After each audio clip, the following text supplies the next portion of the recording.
suddenly you actually pop Tahm Kench before you can press E. That can be pretty huge. When it comes to laners into Kennen, Jace would be the priority lane. It feels like GP is getting better and better at outlasting, and it's an ult to send bot lane. So if most eyes will be trained on the LPL final, and that's because right there it's for keeps. It's for that big title and the chance to go to MSI. Both these teams still dreaming about MSI, and the first time that you get to even consider international events, you gotta qualify, Valdez. Here we go. First game of what we've already alluded to could be a pretty epic and long best of 5. The Odyssey begins now between Jin-Air and ES Sharks. Yeah, really looking forward to this one. Let's jump into game number 1 right now.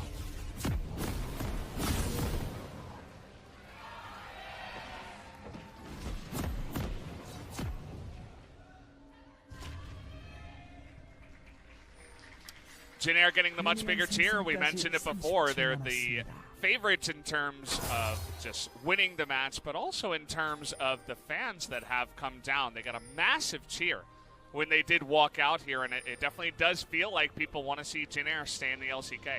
Jin-Air have always had this, indescribable is an overused word, but when they're a team that's never won anything in League of Legends, not even really been close, to me their biggest run was during 2015 Worlds qualifiers, where they made it all the way to the semifinals. Semifinals or finals, I didn't look that one up, but they made it really far. GBM was popping off on the mid lane Gangplank when Gangplank had just been changed to his current barrel form. You see a Gangplank in this, which is once again pretty much saying, so that reminds me that revert was, what, 3.5 years ago that makeover for the GP happened. And they made it really close, and that was the closest they ever got to anything resembling success. They've still kept up a very loyal fan base through different rosters. They finally changed their jerseys this year, you'll notice, after being GBM inspired for the better part of 4 years with the fake ties. They're going to be wanting to find their way to LCK Summer, and the Game 1 draft is a very promising one on that side, Valdez. If you look at the lanes, priority top side, priority bot side that we talked about with the Soraka pick, especially at level 1, the tongue lash is nothing compared to the spam of Qs that come through, and we already talked about the silence interaction on the great health for kills. Mid lane, Corki scales up, a pre-Hex Drinker. You actually don't mind LeBlanc in the matchup. It's pretty 50-50. And remember that Catch needs strong lanes to have relevance on as this Olaf. So unless he gets his ganks off, he's actually got very little to work on or work around, and that should mean potentially just win lane, win game opportunities for Jin-Air Green Wings. Really looking forward to this, or rather toward this bottom lane with Root and Nova, who seem to oftentimes be one of those lanes that does well and picks up first bloods, especially with Lucian Braum that they brought in so many times.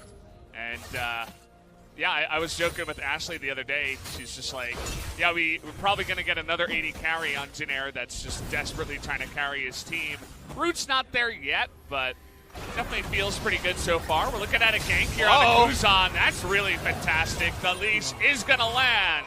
And first blood, very cleanly, goes to Grace. Grace's most impressive performing champion in his short career has been this LeBlanc. And I gotta say, this tournament, even though it's worst 2 teams in LCK, best 2 teams in Challengers, our LeBlanc play has been flawless. How many of these damn chains have been hitting? It's been really impressive. If someone had just the most time ever, and you could actually just go for visible chain accuracy in laning phase, I bet it will be over 85%. That's how on point our LeBlanc players have been.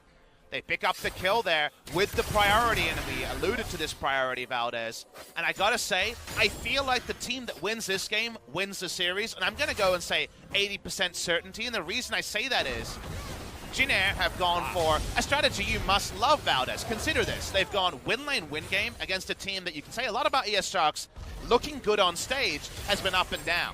So definitely if you beat them here, that's big. And speaking of beating them here, I mean, C's is all over the map right now. The stun is going to come in, looking for the flash. Do they have the damage? The double flash comes in, and C's again picks up another kill in the top lane. And the Olaf is desperately trying to find inroads somewhere, and sadly doesn't even have camps on the red side jungle to steal.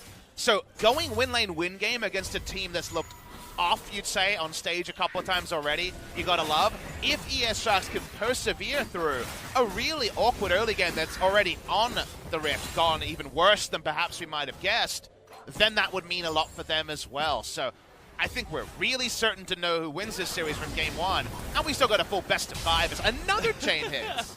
They're like homing missiles coming out of this LeBlanc. Never seems to miss. I don't even know how he landed the first one. It was on top of 3 ranged minions. We're getting close enough that even with our kind of PG implied rating, we could talk about drinking games, because right now, if you talk about a drinking game when someone misses chain, we're all staying very sober. Yeah. Take another look at this. Just the path was fantastic for him to set up another game. He just comes all the way around, Jesus down, trying to be like, oh, I'm winning this lane and getting priority for my team. Unfortunately, the Olaf's jungling bot side, so it's just a mistake. It's what about mid lane? He's looking again, and he gets the flash away. I think the Valkyrie must have been down, and he's getting so much value on this map. This is like a career game for C's. It reminds me of one of the most famous games Score ever played was in the semi-final of LCK Summer 2016, wherein I believe game number 4 with KT 2-1 down. On Rek'Sai, he won all 3 lanes, ganked all 3, and got a successful gank off. Here's the third one! What is going on? He gets another clean gank in the mid lane under turret. It looks like Catch, though, is trying to come in, and the GP ultimate is going to zone him too. They finally shut this guy down and punish him for his aggressive gank. C's has had one of the best first 6 minutes of any jungler in like a year over in Korea. Again, we're talking about one of Score's career games, and fondly comparing that to, because he gets the 3rd successful gank. Every lane has been impacted by C's, and Catch is just like, man, I just wanted a bit of time to farm. You guys jungled this and laned these particular lanes around me. Grace hits another chain to try to keep him away, but the cannon barrage does the rest. You can see they nearly got out of that one, but not quite, as Olaf flashing to make sure that one didn't come in. So he's got a little bit of action on his side. Finally gets that 1 kill in the mid lane, but you can already see that this early game is heavily Jin favored, although Light is getting on in there towards Root. Nice little trade in the bottom lane. How good could C's be with another year under his belt of stage time? Because what we can say about C's is he doesn't play like other Korean junglers at all. He doesn't. He looks a lot like Ning when he's playing for IG and some of the more aggressive LPL junglers, and that whatever champion he's playing, you know, we kind of were half joking, half sincere, talking about how he pathed as Karthus like he's playing Kindred. Yeah. It just tells you what his mindset is I'm going to be ganking, I'm not going to be farming, and he's on Rek'Sai, a champion who does both very quickly, and right now, he's not been ganking for about 25, 30 seconds. You know he's itching to get in there. He's going to start the Ocean Drake, actually, so just before 8 minutes, this would be a really nice lane objective, as this laning phase has a long time to go, especially in like a Soraka Ezreal lane. We'll see if the rest of the ES Sharks do decide to try to come in here. Cat's looking to get frisky, but he is going to be pushed back as the TP is coming in. We have this cannon, but it is, of course, a Ragnarok of Olaf to get away. So only was able to get that ult for the teleport. Turns out the approach from ES Sharks was not one that will be easy to flank, and the teleport advantage from Linderong is squandered. So big winner here is Jisoo, who gets a lot more healthier of a laning phase than you might expect. And we already said that the outscales, their 2-item GP, actually contends just fine, regardless of cannon build. If it's on-hit, you have the most inroads, but this is not going to be an on-hit build. You can tell from the Klepto. So given that, it does mean that Jisoo does present himself as a potential late-game win condition for ES Sharks. Yeah, we've seen GPs do that before. We'll have to wait and see if he can actually get that laning phase going. As you mentioned, got the perfect back because of that TP. He's going to come back to his lane, get a massive wave, just barrel it all down, and be farming up that cull. So, got to like his position, as still looking down here at the bottom side. It looks like finally Soraka got a chance to go home. And even though we're seduced by C's awesome early game play and Jinner getting those kills in every lane, notice the gold lead is small. It's 700s, less than 1,000 at the moment. And we like ESS going onwards because while they don't have the most viable frontline, while it's not Corki Ash double frontline, they do have some great options as the game goes on. With setups, their siege can be very reliable. As the game goes on, even side lane-wise, they can probably win the 1-3-1 in a lot of scenarios, and you're already saying, if Kennen doesn't find the right ulti, maybe Jin Air are going to struggle. So, given the fact that ES Sharks are in a very comfortable position scaling-wise, they haven't actually been put on the ground like the flashing lights might have suggested. I like this play from the side of the ES Sharks. They're sending Cougar up towards that Rift Herald, and we saw a couple of go pings that way right on time with the Corki package as well.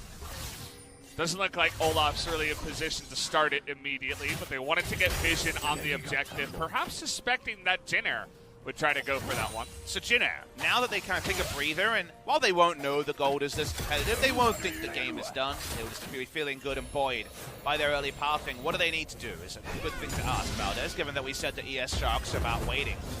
Bot lane priority. They drafted Soraka with a lot of squishies to win bot lane harder. They have GP ult to send there. They have LeBlanc who can roam there first. And they have Rek'Sai. So they really want to be making bot lane plays to shut down bot lane and take a turret and take a tempo out for their mid.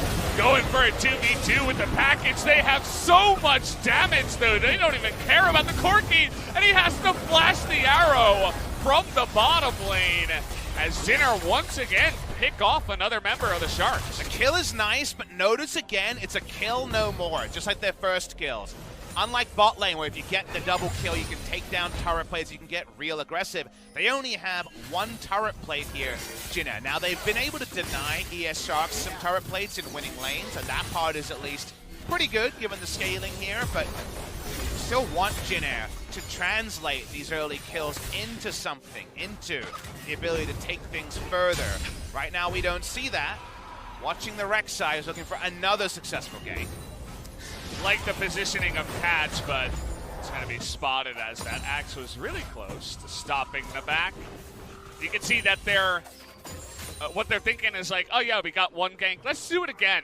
You know, he doesn't have flash this time, maybe we can just kill him. We have so much burst damage. Even without that Rek'Sai ultimate, the Void Rush. We'll take another look here at the fight. Early priority lanes, and the LeBlanc might be against the Hexter and Corki, but has a good start. So the burst there, like we say, is insane. But Jin Air are the ones with the impetus to get things going. They only have one turret plate after successful ganks. Back away from this moment. Some tools are used, and at least now that released some pressure from bot lane as the GP ult has been thrown down. Need to look to find something to Jin. Take a look at Grace, who started off actually down about 10-15 CS, even amongst the kills. He has caught up, and he's also 1-0-2, so they've got one of those solo laners online, and Grace to carry up against a very strong player in Kuzak, who has started 0-2, and has had a rough time of getting that Corki on the path to getting online eventually. So definitely a good start here in the mid lane. Importantly, though, has his Triforce and didn't even need the Call cash in to get there. Hasn't need to build respectful, so his team fight build is on the way. It's an IE third more reliably now that Infinity Edge has crit even of itself. Yes, Hexdrinker slows down the build. Important moments here for Kennen. Winning lane the top side has now. When a second turret plate, soon to be a third. So this would be the fourth overall turret plate claimed by Jin Air. Not a huge gold lead, though, thanks to the GP's ability to always keep up with gold. Nova and C standing guard by that second Ocean Drake, not willing to give this one up without a fight, as like Cougar and Cats were considering it, at least coming into the river, as now C's is trying to get into that one, but the flash out of Cougar means now the Olaf's dead, as the Devourer is going to come on in. Can they actually get a kill? Do they have the CC? Doesn't look like quite, as C's, I believe he failed a flash. Not quite able to get on in there and make anything else happen. And the top side, Grace able to pick down Olaf through all the conundrums. We zoom out, we lose some of the battle sound, so it's sometimes hard to take it all in, but drink it in if you're a Jin Air fan. It's another solo kill onto the enemy Olaf. The Olaf's going Black Cleaver too, so he's trying to get early impact. This feels like the epitome of a Tarzan-inspired redemption Olaf game. to just try to throw down redemption to the lanes that are already going to be smarting a bit in the early game instead. He's trying to be strong in and of himself, and, well, he rolls in at 1,000 health and dies instantly. Yeah, LeBlanc is fun when there's nobody to stop her and you don't have full health. He can't nice ult. ward, too. Remember who put that down. Remember, he can't ult, because if he ults, he loses the resists from the magic resist and he dies even faster. Turns out he was done, whatever happened. And there are the turret plays kind of back-ended to the side of Jin Air that importantly have allowed them to, once again, cement a gold lead. But given our initial expectations, it still doesn't feel like enough. Looking down the barrel of a First Blood turret up in the top lane as Linderong is non-stop getting in there. The Rift Heralds kind of loses value now that the plates are down, so even though they have massive amounts of vision up towards the top side, including what looks to be a couple of regular wards and 3 control wards around the objective. Looks like they're going to start up that Rift Herald now, we'll see. So no more ganks for now, he's going to have to put that on hold. It's a later Rift Herald, so the priority to fight there for Abyssal Voyage rotations and TPs is a little bit lower. And we can finally see there being some pretty significant threat on the top side. So Linderong slows down the turret. Bot lane, though, they're trying to make something happen, TPing in to at least get an objective somewhere. Kuzan not messing around now as the arrow going to go straight up to Nova and he disappears. Kuzan doesn't want to let this game go down without a fight as another missile going to hit Root in the back. Will only be the 1 kill on top of that turret. They didn't even need to invest the Gangplank ult, though, and they were able to get the kills. There was an option open to Sharks, but with all the pressure in multiple lanes, not the sort of give up mid lane, go bot lane play that was actually on the cards until now. The Soraka didn't have flash, had to start disengaging, so we do see the kill go the way of the enemy. It looks like an assertive TP just to get an objective, but with the package, the special delivery is successful. You'd have to imagine that they know it's most likely the Corki that is coming in. I believe the GP may have been on vision, but either way, I think you got to back off a little bit sooner. Maybe not sure about that package and didn't think they could close the distance, but kind of unfortunate. At least Jin Air only lost the 1 support.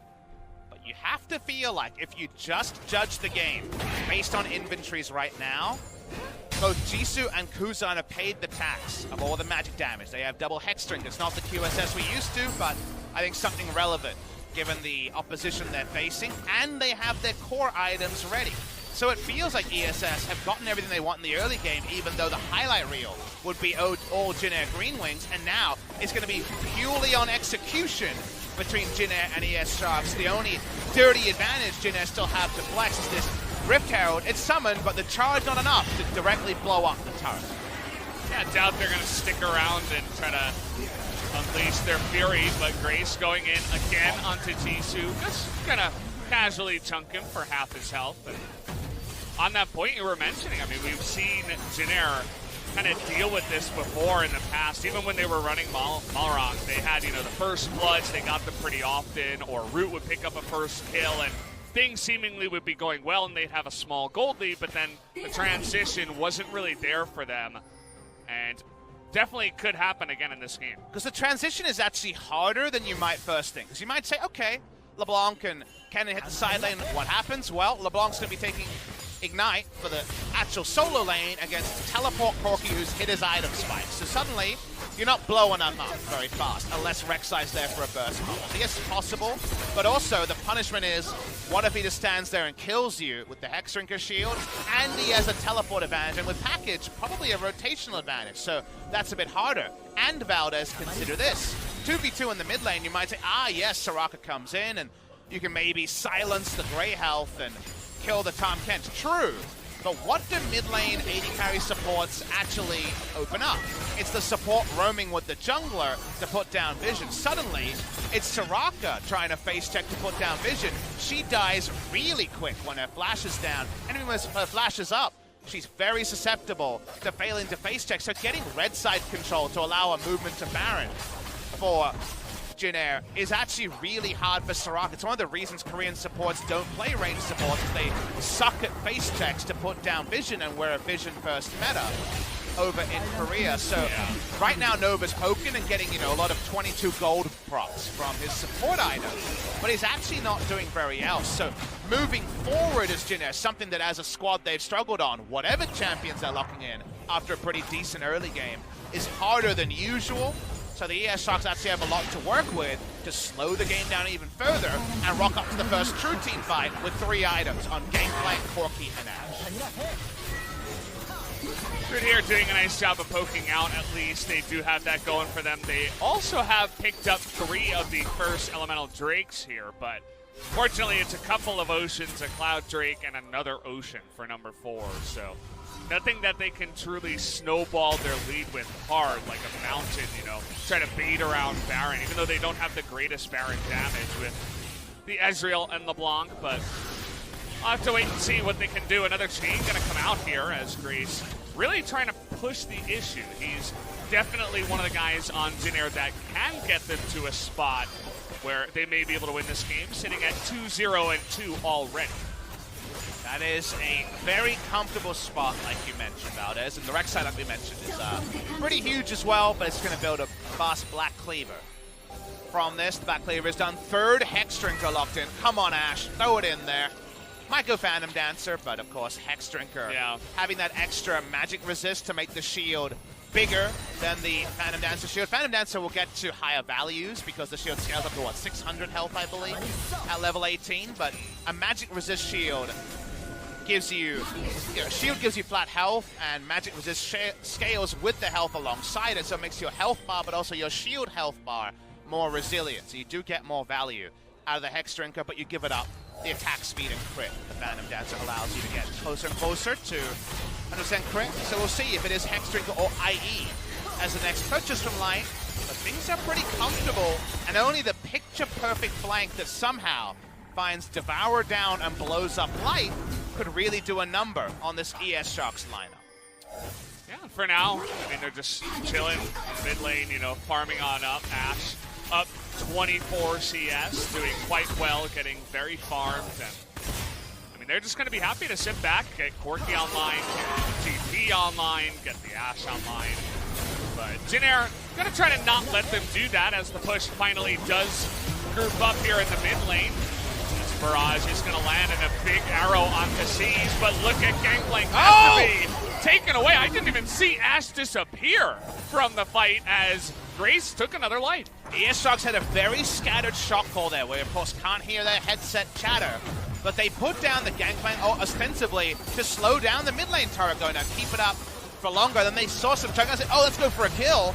Grace just pops through. I'm so used to Kuzan's the bomb, but Grace pops in, pops Light where he stands, flash up and all, and they get the counter kill, and they get the turret anyways. So a scattered call actually allows Jin to move forward. It's only an inch, but it's an inch further than ES Sharks should have allowed them.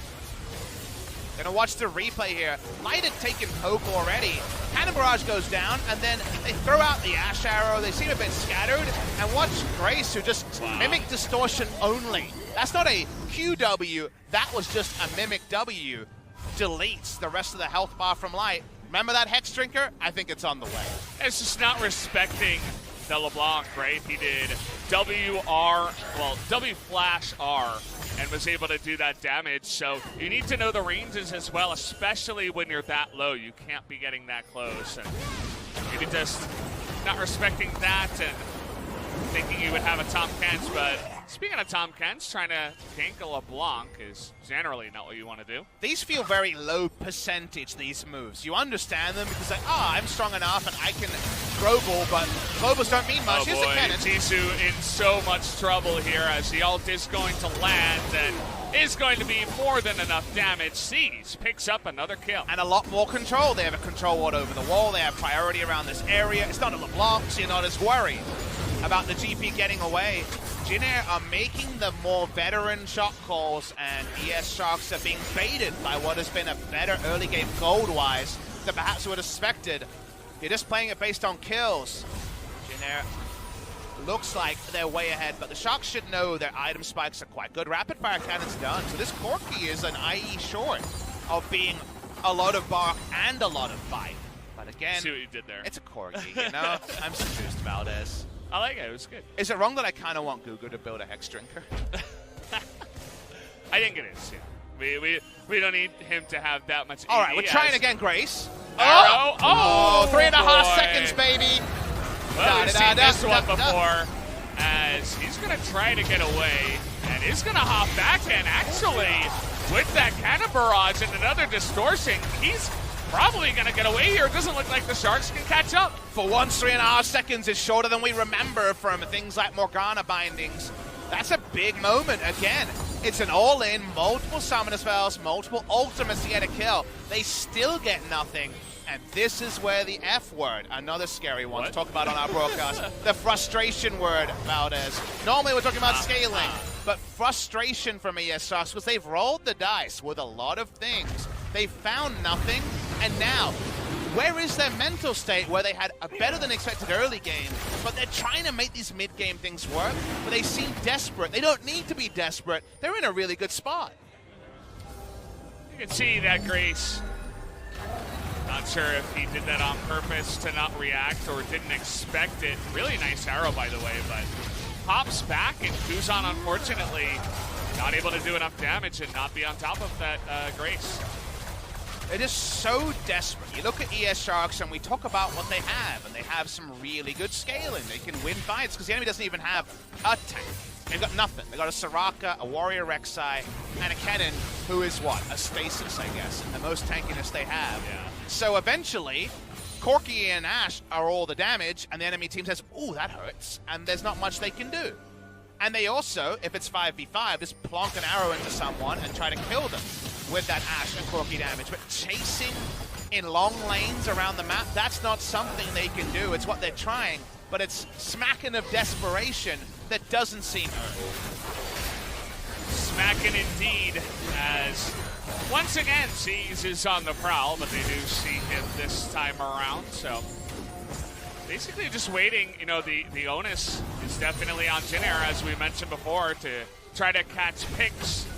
Especially catch would be the biggest one if they could get it, but they're going to push Kuzan back for now. Here's the equation for ES Sharks. How do you wait out a team? It's not that easy because pro players never want to be playing defensively. They're used to being top ranked and just styling on fools, right? So what they need to understand is, what is our primary objective? It's getting more items on our carries. How do we get there? Well, it's not getting kills. Of course, that's possible if one falls into your lap. What it is let's not allow the next piece of the puzzle to be gifted to Jinair. The next piece of the puzzle for Jinair, with their ability to take down 3 out of turrets, is Seas walks too far. Seas gonna have to flash away from this one, so a bit of a mistake, too far in the jungle. And Jinair need Baron. That's what they want. You cannot give up Baron as ES Sharks, but you've got a blue trinket. You've got double hook shots from the Ashe. You have a lot of ability to check, and you even got a Tom Kent, so a support advantage when it comes to the face check. As long as you're not under threat of Baron being started, which usually is, can we see all the enemy members? How much vision of the Baron do we have? Can we walk up to hookshot it or blue trinket it? The answer to all those questions is yes. Therefore, take a chill pill, scale. Jinair can't punish you unless they get the Baron. And so far, afterwards, they've been pretty good about not getting caught, staying way back in their jungle. You can see that Jisoo even isn't running up the lane and getting caught by TPs or anything like that. We've seen that before in the previous series we had here in the promotion tournament. And you can see also that Grace he's almost 18, so he's really scary, but definitely looking for picks. The last time just decided to steal the Krugs because he didn't know where the rest of the Sharks were, but got to be really careful along that top lane because Grace is going to make you pay. And we're about 2,500 gold on Corki, short of it being almost impossible for ES Sharks to lose team fights. That's where we're up to. Around 55,000 gold, maybe 56, 57. You just look at the items and you say, when the IEs are there, how could they lose? Like, it's possible if you face check and it's disconnected, but we're very, very close to all of the items being there, including the Insurance Hex Drinker line. The Conga line is at 4. One more, 3 Hex Drinkers, and predictably, the double null Magic Mantle went into some more AoE Magic Resist. Again, the Ally Shield does scale on the Magic Resist from the Hex Drinker. We're there, Valdez.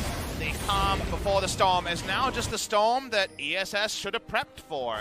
So unless they make a mistake, we're waiting for a Jin Air super play or the most creative Baron sneak we've seen in quite a while. Well, finally they get a little bit of RNG on their side with the Mountain Drake, but does kind of feel too little too late. They're going to have to get that one and really threaten Baron, but does feel unlikely without a pick, as you were mentioning before. So many ways to check and get into the pit and challenge there with, you know, especially once those items come online. So the clock is ticking here, Jin Air. If you want that glad plane to fly, you know, you had a great early game. Mid-game was pretty good as well, but you really have to make a play here sometime soon. Speaking of sometime soon, Cat going for that 35-minute Cinder Hulk, baby, because, of course, went into the Black Cleaver and then the Hex Drinker, and we've always noted that the Cinder Hulk is always a sometimes food on Olaf when it comes to when you complete it. It's a multiplicative item anyway, so the initial power spike, especially before the extra burn damage to monsters, which comes on 9.8, is live. We're still on 9.6 over in Korea. I believe LPL final is 9.7. So we're still well in the past here in Korea, so don't mind the Cinder Hulk being delayed this long. Sees he's got that bug where he's spotted permanently, but the enemy doesn't know he's here. And Jin Air, they're only getting a Mountain Drake, which does mean when they finally feel strong enough to hit Baron, they'll be there. The best news about this, it's going to be a 31-minute Mountain Drake, so at least Elder. And the inability for most teams to defend both sides of the map at the same time means that maybe an Elder versus Baron trade is when the action truly kicks up. So now they're really trying to dunk on a Grace here, but Mimic Distortion plus the heal. The Wambulance coming in real effect as that arrow also going to sail wide, and Grace is going to be just fine. Wambulance, I love that you went there. That's exactly how I think about the Soraka passive. Soraka hasn't had to face check, but she hasn't been able to put down vision aggressively either. So, yeah, I think Jin Air trading Elder for Baron and then maybe just having enough damage with a 5-stack Elder to win a 5v5 is pretty much the best they can hope for. Not being able to find any more than that. Lindaran pushes in bot lane. Can they find an inroad on ES Shark's team that's getting much and much more resolute about defending? Interesting play just happened there. Light was up in the top lane, so Jin Air's like, well, you don't have a lot of your damage. I guess we'll just take 2 turrets, essentially for free. They go mid, get the inner one, they go bot, take that one as well, and the Sharks are like, well, we're not ready to fight just yet. Only Ashe has that Infinity Edge, still waiting on Corki, which, as you mentioned, that's the timing where they're going to be looking for fights and actually ready to challenge. Really not that far behind for 32 minutes into the game. I mean, it's only 2,000 gold, and that's pretty minuscule, especially considering the comps at this point in the game. And you just, it feels like, given this game has kind of been a lot, you know, much ado about nothing after an amazing early game for Jin Air where Rek'Sai had a vintage score performance, now you're reminded why we don't see range supports like Soraka in the bot lane, because unless your macro is strong around them, it reminds me of those frustrating games last year where teams with awesome dude bot laners couldn't kill Baron fast enough, so the game just went into the epic lull of 40 minutes till something happened. We're literally seeing that happen again, because Jin Air just don't know how to close games with this comp, because honestly, in 2019, they've never closed a game with a comp like this. Yeah. It's always been one of their big problems, even if they do, you know, rarely pick up a lead early on in the game. They really just don't know what to do with it. And especially with this comp, it's been pretty hard. You can see that as a team, they have to go in, essentially. Nova can't do it alone. And even Kennen has to come on up. That bottom lane not getting pushed. Jisoo gonna head down there with his own TP. You see that Root also is feeling the pressure. He's like in the mid lane, he's like, I gotta get some damage down. I need to poke the Ashe out before the fight even begins, because once it's a team fight, that's not really what you're going to be looking for. You want that Ashe to be super low, and they try to start the Baron, and Ashe is like, lol. It's just kind of sad about this, because if you were going to start the Baron, it needed to be 10 minutes ago. Wow. Kennen's going for it, but I think it's too late. Here we go, going down. Not spotted just yet. Let's see when they see the Kennen. Still don't see him. They don't know he's there. Is down, and Light is in so much trouble. Immediately going to go down. The Rek'Sai ult also gonna save his life. That's gonna be the triple kill for Linderong on that cannon, and that should unlock that objective. So much darkness to come through. It's like a Nocturne ultimate was around, but they find the exact path for the cannon to found again, like we mentioned, something we didn't see. There was no Devour available. It was already used, so Ash does blow up, and Jin Green Wings might have found a way to get Baron. See that the TP comes in from Jisoo to go into the bottom lane, but all that Grace has to do is recall. They don't need the LeBlanc to take this down, especially with that Mountain Drake. So finally, the Baron taken here at 34 minutes. They got Elder in a minute as well. And all of a sudden, Jinner feels like they caught that last train to the victory. So Light front lines and then knows he has Devour, but that just means he pops like a balloon. And the Shark balloon, it had a big smile, it looked really cute, but someone poked it like a piñata. You know what exploded out? A Baron. No candy, but the candy comes later. The Baron dying right now is a pretty big thing for Jin Air, because they should have had no realistic way to get it. Light choosing to frontline because he had Devour, was Light choosing to frontline not knowing where Kennen was. What a flank from Linderong. It might have won them game number one. You would have to imagine that ward was placed by, well, actually he does have a sweeper, so not 100% sure who did put down that ward, but it was a really good one because you could tell that it was just too far away for the Sharks to see on their map. But we'll see what happens here at the Elder. Again, those item timings are online this time around. Corky's got his package as well. Looks like the Sharks really want to put up a last stand here at the Elder. At least Jisoo is hanging around still. Back on wave clear duty and breaking the base. Look, they have Ezreal poke. Grace can pop in QR and try to chunk people out. It's still not straightforward because you can't flank from behind on Kennen in the base. Still, if you have to fight here. Soraka taking insane damage, but in goes Linderong 1v5, and Grace also getting into the back line. And it looks like the pick that they have is going to be enough. Boom. As the ES Sharks group up for a huge slicing Maelstrom, and Jin Air's going to win game one. They came out of the base, they felt like they had to fight for the Elder, and taking that 31-minute Mountain Drake actually proved so important because there was something they had to fight for. 340. ES never get the fight they want where Corky and Ash can crit someone in the base, and all the scaling is for naught. It may have taken 37 minutes, but Jin Air go up 1-0. She's styling a bit too, has that stopwatch still, but there it is, guys. Game number one finally gonna go into the hands of Jin Air. Final score 15-2 was definitely in their hands for the majority of that game, but it was getting scary there towards the end, and a couple of great engages by Linderong makes it all happen. An LCK team and your challenger team, step it up, guys. And, you know, they might even make that come true once again. 2018, that was definitely not the case. The challengers teams ended up having the last laugh. Feels like this time, the LCK teams are stronger, and it does play into the fact that you take away Damwon, Sandbox, Griffin, and you start extending rosters to 10, 15-man rosters like Humble Life. The talent pool for challengers doesn't feel like it's on the same level. You thought we were on a break. We got some more stuff to discuss.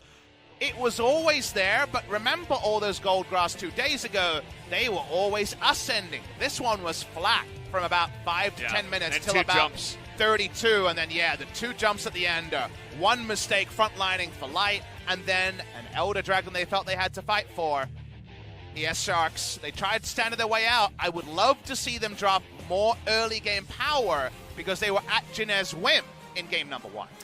You said it before, the team that takes game number one is probably going to end up taking the series, and, well, Jin Air did look like the better team overall. So the Sharks, they got to go back into the room. They have to pull themselves together. We'll see if they can do it after this break.